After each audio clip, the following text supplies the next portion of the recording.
Hello everyone. So to help you all with the research proposal, we have made a small video with an example in how to build up your research. So the topic that we have selected for this is the relationship between nursing students' lifestyle and their perception towards preventive health. So when we see the topic itself, we can see there are certain words that we need emphasis on. So when we write the introduction of your research proposal, you have to have a set of definitions and it should flow in a certain way that the reader would understand what you are trying to imply on. ඉතින් ඒක නිසා අපි සාමාන්‍යයෙන් introduction එක ලියලා ඔයගේ content එකට තමයි යන්නේ. ඒ කන්ටෙන්ට් එකේ ටොපික් එක ලියලා කන්ටෙන්ට් එක ලියලා තමයි අපි ඉන්ට්‍රොඩක්ෂන් එකට යන්නේ. ඉන්ට්‍රොඩක්ෂන් එකට ගියාපුවම first we start with the definitions. So that definitions කිව්වහම අපි select කරගන්න topic එකේ in our case this is our topic. A topic එකේ අපි බලන්න ඕන මොනවාද මේකේ define කරන්න ඕන terms කියලා. දැන් මේකේ අපි බලපු ගමන් අපිට පේනවා between the relationship between nursing students lifestyle කියන එක. ඉතින් මේ nursing students lifestyle කියන එක අපිට is a term that we have to describe in our research introduction. ඒ වගේම අපි තව part එකක් තියෙනවා the preventive health කියලා. Preventive health කියන එකත් අපි describe කරන්න ඕන අපේ introduction එකේ. දැන් අපි introduction එකේ මේ වගේ definitions explain කරද්දී there can be certain words that we are giving the textbook definition and there will be certain terms that we are giving a working definition. What the textbook definition is කවුරු හරි ලොකු body එකකින් කියලා තියෙනවා මේ වචන set එකට මේක තමයි definition එක කියලා. Now for an example, preventive health කියන එකට අපිට textbook definitions ගන්න පුළුවන් ගොඩක්. ඒක it depends on what you are looking for. ඔයාලට ඒක බලලා preventive health වලට හොඳ ඔයාගේ research එකට අදාළ වෙන විදිහට හොඳ textbook definitions හොයාගන්න පුළුවන්. මේකට අපිට books use කරන්න පුළුවන්. But the most convenient method would be using internet. Google එකේ ගිහිල්ලා ඔයාලට type කරන්න definition for preventive health කියලා ඔයාලට ඕන තරම් definitions ගන්න පුළුවන්. Working definition කියලා කියන්නේ now for an example you can see nursing students lifestyle. So the nursing students lifestyle එක අපිට proper definition එකක් textbook එකේ හොයාගන්න ගොඩක් අමාරුයි. අනිත් එක nursing students lifestyle එක define කරන එක විදිහට define කරන්න පුළුවන්. ඒක නිසා nursing students lifestyle වගේ වලට අපි කියනවා working definition කියලා. ඒ කියන්නේ ඔයා research එක කරන කෙනා හැටියට ඔයා කියනවා මේක තමයි මම nursing students lifestyle එක දෙන definition එක කියලා ඔයා define කරනවා ඒක and we call it working definition. ඒ වගේම අපි මේක when we are looking at your when we are looking at this particular research topic, we have to also talk about current lifestyle of nursing students according to what is expected in Sri Lanka maybe, and preventive health roles in nursing such as barriers and difficulties and any current studies done on this particular area. Then අපි කියද්දී current studies done on this කියලා අපිට මේ topic එකටම අදාළ වෙන studies හොයාගන්න බැරි වෙන්න පුළුවන්. ඒ වුණාට මේක the nursing students lifestyle බැරි වුණාට university students lifestyle, medical students lifestyle ඒවත් අපේ topic එකට ළඟින් යන research කරලා තියෙනවා වෙන්න පුළුවන්. ඒව අරගෙන අපි ලියන්න ඕන ලොකු introduction එකක්. This may be at least 2000 to 4000 words වලකම් introduction එක ලියන්න පුළුවන් සාමාන්‍ය proposal එකකදී. And those can be ඔයගොල්ලන්ට අදාළ වෙන විදිහට කරගන්න පුළුවන්. ඉතින් දැන් මේ අපි few points දාලා තියෙනවා මේ හැම දෙයක්ම include කරනවා අපි සාමාන්‍යයෙන් research introduction එකක් කියලා. Then the next one would be the justification. Then අපි introduction එකේදී explain කරන්නේ what are we talking about? අපේ research එක මොකක් ගැනද කියන එක. Justification එකේදී අපි කතා කරන්නේ why are you doing this research කියලා. Why is this research is needed කියන එක ගැන තමයි අපි කතා කරන්නේ. අපි අරකේදී 2000 words to 4000 words ලියුවට introduction එකේදී අපි justification එකේදී expect කරන්නේ like 500 odd words or maybe half a page or a full page එකක් වගේ ලියුවනම් more than enough. So what we include in justification is importance of preventive health, duties of a nurse. Maybe since we are talking about nurses in Sri Lanka or the student nurses in Sri Lanka, you can talk about preventive health duties of a nurse in Sri Lanka because it may be different from country to country. And the existing gaps and potential financial benefits ගැන කතා කරන්න පුළුවන්. දැන් මේ වගේම කතා කරාට අපි මේ වගේම paragraph ලියන්නේ නැහැ like in introduction. අපි පොඩ්ඩක් brief කරලා මේ වගේ දේවල් තමයි අපේ topic එකට අදාළව අපි කතා කරන්නේ මෙන්න මේ වගේ දේවල්. එතකොට ඔයා හිතන්න ඔයාගේ topic එක ගැන ඔයාගේ topic එකට අදාළව ඇයි ඔයා මේ research එක කරන්න කියලා තමයි ලියන්න ඕන. Best thing would be when you are writing the introduction or when you are writing the justification or if you are writing the literature review, you can jot down few points like what you are going to talk about in your introduction or what are the aspects that you are going to talk in your justification. ඒ වගේ jot down කරගත්ත few points තමයි මම මෙතන highlight කරලා තියෙන්නේ. මේ points හතර include කරලා තමයි මම justification එක ලියන්නේ. ඒ වගේ ඔයාලට පුළුවන් ඔයාත් ඒ වගේ points එකක් ලියලා ඒක ඔයා මේ ඔයාලට අදාළ වෙන විදිහට ඔය topic එකට අදාළ වෙන විදිහට justification එක ලියන්න. Then let's see the literature review.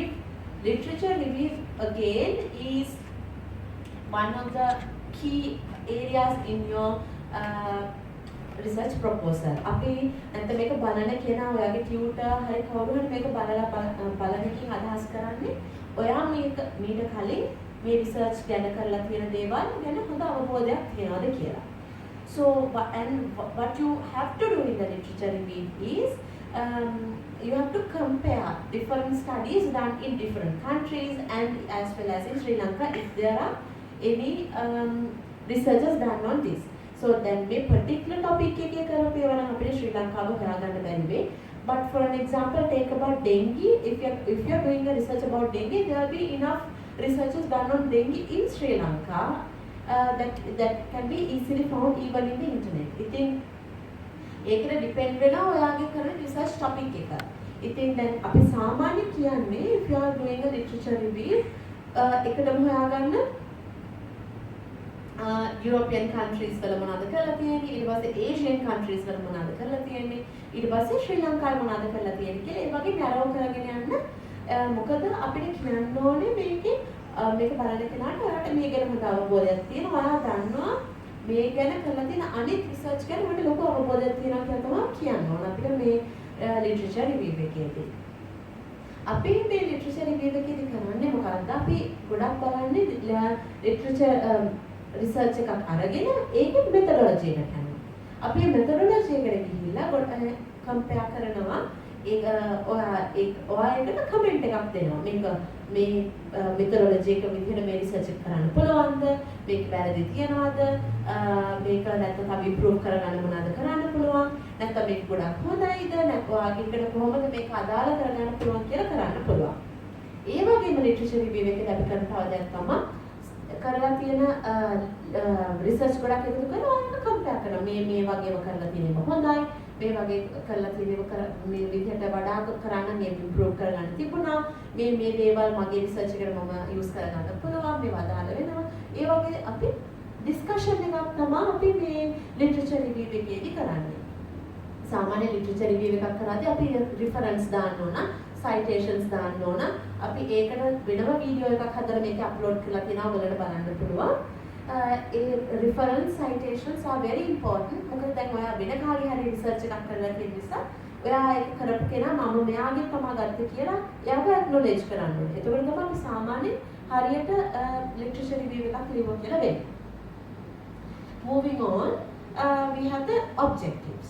Then objectives can be divided into two major parts, saying the general objective and the specific objective. The mage research එකේ general objective එක තමයි the relationship between nursing students lifestyle and their perception towards preventive health. දැන් මේක තමයි අපේ research topic එක. ඉතින් අපේ general objective is to identify the it's good if you can write like to identify the relationship between nursing students lifestyle and their perception towards preventive health care. Then एक आपे general objective बाकी को specific objectives कराने. Specific objectives select කරගන්නේ අපි බලනවා මේ අපේ general objective එකේදී අපි බලන පොඩි areas මොනවාද කියලා. ඒ පොඩි areas අපි ගන්නවා specific objectives විදිහට. ඉතින් ඒ specific objectives අපි ලියනවා වෙනම it can vary from 2 to 5 specific objectives depending on your research. දැන් මගේ එකේදී මම අරන් තියෙනවා specific objectives තමයි to describe the current physical health promotion promotional lifestyle practices of nursing students, and the second specific objective තමයි to describe the perception of the nursing students on preventive health care. Then අපි specific objective එකක් ලියද්දී to describe the current physical health promotional lifestyle practices ගැන එකක් කතා කරනවා අපි specific objectives වල. perception ගැන අපි එකක් කතා කරනවා. ඒ වගේම අපිට knowledge ගැන කතා කරන්න පුළුවන්. knowledge ගැන තව specific objective එකක් තියෙන්න පුළුවන්. It is very important to understand the difference between the practices, perceptions, attitudes and knowledge. මේ එකම සමහරක් වෙලාවට ඔයගොල්ලෝ හිතන්න පුළුවන් මේ එකම දේ ගැන කියන්නේ කියලා. නමුත් knowledge කියන්නේ දැනුම, perception or the attitudes කියන්නේ ඔයගොල්ලෝගේ ආකල්ප, practices කියන්නේ ඔයගොල්ලෝ කරන practice කරන දේවල් ගැන. ඒක නිසා අපි use කරන words ගැන ගොඩාක් we have to be very careful when we are using words because they mean so many they can give a different idea than what you are trying to imply in your objective. Then moving on with the methodology, there are certain main 6 or 7 parts in the methodology.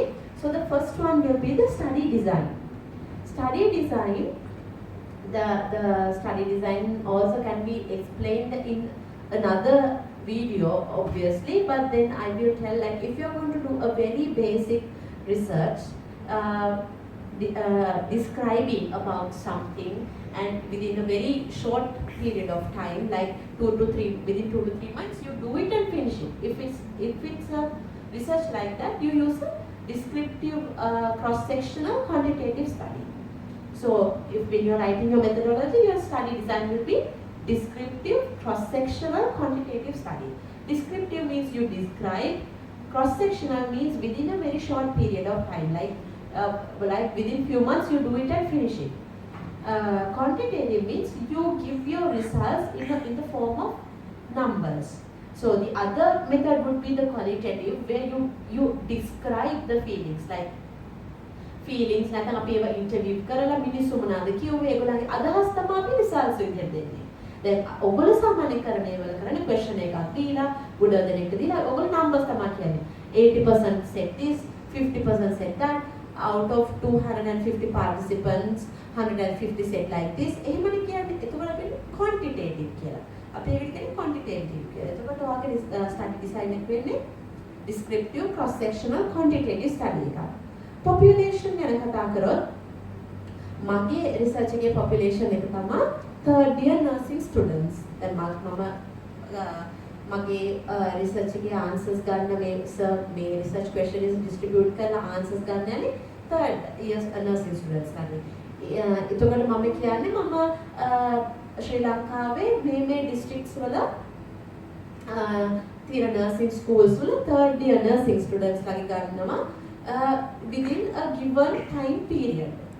ඉතින් ඔයාලගේ එක කරද්දී ඔයාලා කියනවා කවුද ඔයා questions දෙන්නේ කාටද කොහෙදද දෙන්නේ කොච්චර කාලයක් පාවිච්චි මේ කොච්චර කාලයක් ඇතුළත ඔයා මේක කරන්න අදහස් කරනවාද මේ හැමදේම මේල්ද ෆීමේල්ද නැත්නම් ඒ දෙගොල්ලම ගන්නවද නැත්නම් පොඩි ළමයි නම් ඒගොල්ලන්ගේ වයස් මොනවාද ඇයි වයස් මොනවද හැමදේම population එකේදී ඔය එක්ස්ප්ලেইন කරන්න ඕන. දැන් මගේ එකට අදාළව විතරයි මම මෙතන දාලා තියෙන්නේ. දැන් ඕගොල්ලෝගේ එකට අදාළව ඕගොල්ලෝ කියන්න ඕන. ඊට පස්සේ අපි sample එක research sampling වලට යනවා. අපි කියනවා රිසර්ච් සැම්පල් සයිස් එක මොකක්ද කියලා. ඒ කියන්නේ ඔයාගේ රිසර්ච් එකට අදාළව ඔයා කී දෙනෙක් එකතු කරන්න බලාපොරොත්තු වෙනවද කියලා. සයිස් එකත් ඔයාගේ රිසර්ච් එකේ කරන රිසර්ච් එකේ ටොපික් එක මත ඩිපෙන්ඩ් වෙනවා. ඔයා කරන්නේ කැන්සර් පේෂන්ට්ස්ලා ගැන නම් ඔයාට 100 to 150 වගේ යන්න පුළුවන්. මොකද ඒගොල්ලෝ හොයාගෙන අමාරු නිසා. ඔයා ජෙනරල් පබ්ලික් කරනවා නම් ඔයාට යන්න පුළුවන් 500 to 1000 එක්සිට් කරන්න නිකන් යන්න පුළුවන්. ඔයා නර්සින් ස්ටුඩන්ට්ස් ලා ගැන ඔයාගම නර්සින් ATS එකේ අය ගැන නම් කරන්න පුළුවන් 200 to 250 යන්න. ඉතින් මැක්සිමම් 150 වගේ කරන්න පුළුවන්. sampling method කිව්වහම sampling methods ගොඩාක් වර්ග තියෙනවා. ඒකත් වෙනම presentation එකකින් ඔයගොල්ලන්ට කරන්න පුළුවන් sampling method විතරක්. නමුත් සාමාන්‍යයෙන් අපි කරන්නේ sampling methods ගැන අපි කරන්නේ convenient sampling. convenient sampling කියන්නේ ඔයාගේ research එකට අදාළ වෙන population එකේ ඕනම කෙනෙක්ට දීලා data collect කරගන්නවා. ඒක තමයි අපි convenient sampling කියන්නේ. අපිට convenient අපිට ලේසි විදිහට අපි data collect කරන එක තමයි අපි convenient sampling කියලා කියන්නේ. ඊට පස්සේ methodology එකේ important part එක තමයි data collection instrument. මොකද අපි data collection instrument කියලා කියන්නේ අපි දැන් ගොඩක් අය ඒගොල්ලන්ගේ questionnaires හදනවා. සමහරක් අය ඒගොල්ලන්ට scales හදනවා. සමහරක් අය එක අයට ඕන විදිහට instruments හදනවා. ඒක භාවිතා කරලා තමයි ඒගොල්ලෝ data collect කරගන්නේ. දැන් සාමාන්‍යයෙන් අපි සාමාන්‍ය research එකක් කරනකොට අපි හැමෝම question එකක් හදනවා. ඒ question එක තමයි අපි දෙන්නේ ඕනම කෙනෙක්ට දීලා තමයි අපි ඒ questionnaires වලට answers එකතු කරගන්නේ. ඒක තමයි අපේ research එකේ data collection instrument එක වෙන්නේ. අපි ඒක හදලා 150කට 200කට දීලා ඔක්කොටම දීලා මේක එකතු කරගන්නවා. So that will be our data collection instrument. Data collection plan would be how you are going to do. දැන් එක අයගේ එක විදිහට data collection plan එක වෙනස් වෙනවා. ඔයගොල්ලෝ ලියන්න කොහොමද ඔයගොල්ලෝ data collect කරගත්තේ කියලා මුලින් ඉඳලා අග වෙනකම්ම data collect කරගත්ත විදිහ කියන්න ඕන. දවසකට කී දෙනෙක්ද? දවසට කී දෙනෙක් collect කරාද? තව කවුරු හරි මේ use කරාද? facilities කීයකට ගියාද? කොච්චර time period එකකද? මේ හැමදේම data collection plan එකට ලියන්න ඕන මුලින් ඉඳලා අග වෙනකම්ම. ඊට පස්සේ ethical issues we have to include. You have to get ethical clearance. You have to get ethical clearance for your research proposal. ඔයා මේක කරන්න කලින් ඔයාගේ research proposal එක අරගෙන ගිහිල්ලා ethical clearance committee එකකට දීලා ethical approval එක ගන්න ඕනේ. මොකද එහෙම නැතුව ඔයාලා ගිහිල්ලා ඔයාට කැමති විදිහට data collect කරන්න බෑ. ඒක නිසා ඒ විදිහට ඔයා ethical clearance අරගෙන තමයි ඔයාගේ ethical issues කරන්න ඕන. ethical issues වලට ethical clearance letter එක ඕනේ. ඔයා approval letter එකක් ගන්න ඕන ඔයාගේ principal ගෙන් නැත්නම් ඔයාගේ tutor ගෙන්. ඔයා මොකක් හරි hospital එකකට නම් ගිහිල්ලා data collect කරන්න යන එයාලගෙන් approval එක ගන්න මේ ඔක්කොම ඔයාට අවශ්‍ය වෙන letters ඔයාගත්තු approvals ඔයාගේ ethical clearance letters මේ හැමදේම ඔයාගේ research proposal එකට attach කරන්න ඕන. දැන් මම ඔයාලට පෙන්නන්න යන්නේ මම හදපු questionnaire එක. මේ topic එකට හදපු questionnaire එක. මේ questionnaire එක අපි අර මේකේ භාගයක්වත් වඩා questions අපි අරන් තියෙන්නේ WHO steps කියන protocol එකේ මේක use කරලා තියෙන්නේ WHO uses this for National Survey for Non-Communicable Disease Risk Factors and Injuries කරන්න තමයි මේක ඒගොල්ලෝ use කරලා තියෙන්නේ. මේක standard tool එකක්. මේක standard questionnaire එකක්. ඒක පාවිච්චි කළා තමයි දැන් මගේ එකේ කරන්නේ. ගොඩක් වෙලෙට අපි standard tool එකක් එහෙම use කරනවා නම් ඒකේ අපි හොයාගන්න data valid අපි හදනම එකකට වැඩිය. එක ඒවා tools බලන්න අපි nurses විදිහට එක tools use කරනවා. ඉතින් ඔයගොල්ලන්ට පුළුවන් මේ වගේ tool එක standard tool එකක් use කරලා භාවිතා කරන්න මේ වගේ question එක හදන්න. නැත්නම් standard tool එකකුත් use කරලා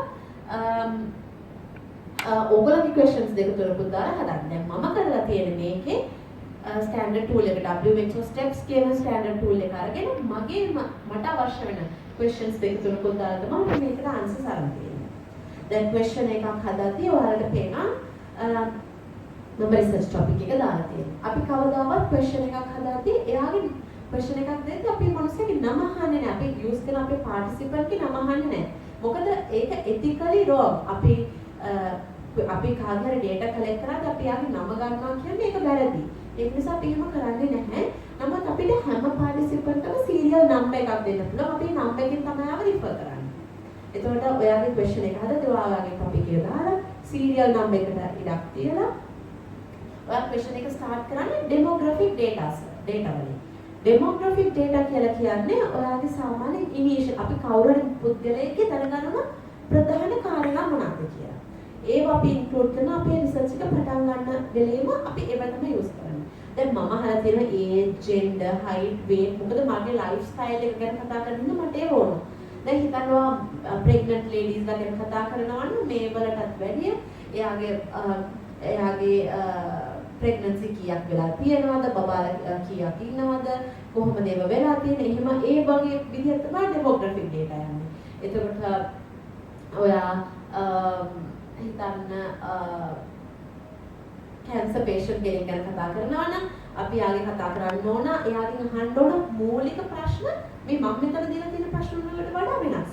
ඉතින් එතකොට ඔයා දැනගන්න ඕන ඔයාගේ topic එකට අනුව ඔයා මොනවද patient කෙන් අහන්නේ කියලා ඔයා මේ patient ගේ basic details මොනවද අහන්නේ කියලා decide කරලා ඒව තමයි එකටම දාන්නේ.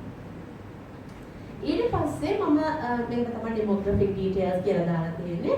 ඊට පස්සේ තියෙනවා set of questions.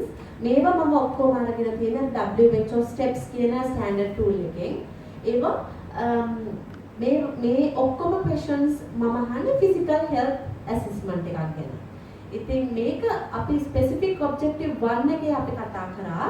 A specific objective 1 එකේ කතා කරන ඒවා ඔක්කොම cover වෙන්න තමයි මම මේ question set එක හදලා තියෙන්නේ. මේ set එක මේ standard WHO tool එකෙන් අරගෙන දානවා.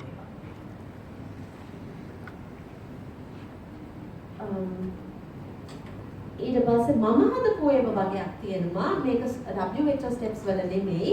මගේ question එකට මම හදලා දාපු ඒවා වගේ. ඒ questionnaire set එක cover වෙන්න දාලා තියෙන objective 2. දැන් එතකොට මගේ research එකේ objective specific objectives දෙකම cover වෙන්න මගේ question එක හදලා තියෙනවා. දැන් ඔයාත් ඒ වගේ ඔයාගේ question එක හදද්දී ඔයාගේ specific objectives හැම එකක්ම cover වෙන්න තමයි හදන්න ඕන. Your questionnaire is very important in your research because at the end of the day you are going to analyze the data that you have got from your questionnaire. ඔයාගේ questionnaire එකට තියෙන data වඩා කිසි දෙයක් ඔයාලට එළියෙන් දාන්න බෑ ඔයාගේ research වලට. ඒ වගේම ඔයාගේ question එකේ ඔයා වැරදි විදිහට නම් අහලා තියෙන. ඔයාට ඕනේ විදිහට නෙමෙයි නම් මේ ප්‍රශ්න අහලා තියෙන්නේ. එතකොට වැඩක් නැහැ ඔයාගේ data වල validity එකක් නැති වෙනවා. ඒක නිසා අපි question එකක් හදද්දී හරියට ඒ ගැන ගොඩක් කල්පනාකාරී වෙලා හදන්න ඕනේ. ඔයාලට සාමාන්‍යයෙන් අපි දිග questions දෙන්නේ නැහැ නිකන් පිටු 10ක් 15ක්. මොකද කවුරුත් කැමති නැහැ එච්චර ගොඩක් questions fill කරන්න. ඒක නිසා අඩුම වැඩිම question පිටු දෙකක්. ඉතින් අපි සාමාන්‍යයෙන් අපි හදන එකක් නම් ඒක කොලේක දෙපැත්ත දෙන්න පුළුවන්. අපි අපේ participant උඩට ඉක්මනට කියවලා මේක ඉවර කරගන්න පුළුවන්. questionnaire එකක් හදාද්දී තව වැදගත් කාරණාවක් තමයි මතක තියාගන්න. You don't ask them to write anything in words. ඔයා මොකද එයාට කියන්නේ මේක ගැන විස්තරාත්මකව ලියන්න. එහෙම අපි කවදාවත් දෙන්නේ නැහැ. අපි මේක නිකන් කරන්නේ අපේ exam එකේ MCQs answer කරනවා වගේ. ඒගොල්ලෝ අපිට ඔක්කොම questions දීලා තියෙනවා. අපිට තියෙන්නේ select කරන්න, හරියක් දාන්න, yes the no the select කරන්න. නැත්තම් 4-5ක් හරි වැරදි ඒව ගොඩක් දීලා තියෙනවා. එකෙන් හරි ඒවා විතරක් select කරන්න. ඒ වගේ තමයි අපි question එකක් දෙන්නේ. එතකොට අපේ participant හරි ලේසි වෙනවා ආන්සර් කරන්න අපිට data analysis එකේ මේක ගොඩාක් helpful වෙනවා අපි ඒ විදිහට කරපුවාම. ඉතින් ඔයගොල්ලන්ගේ question එකත් ඔයගේ proposal එකේ attach කරන්න ඕන. අර ethical considerations වලට අදාළ වෙන ඔක්කොම details attach කරන්න ඕන. ඒ විදිහට කරොත් එහෙම ඔයගොල්ලන්ට ඔයගොල්ලන්ගේ proposal එක success එකක් කරගන්න පුළුවන්. So I hope you got a basic idea about in proposal writing. So if you have further questions, you can contact IIHS and get to know more, or you can contact us from your Facebook group that we are going to create. Maybe we have already created a Facebook group, so you can contact us through that. So from this, get a basic knowledge and try to develop your research proposal.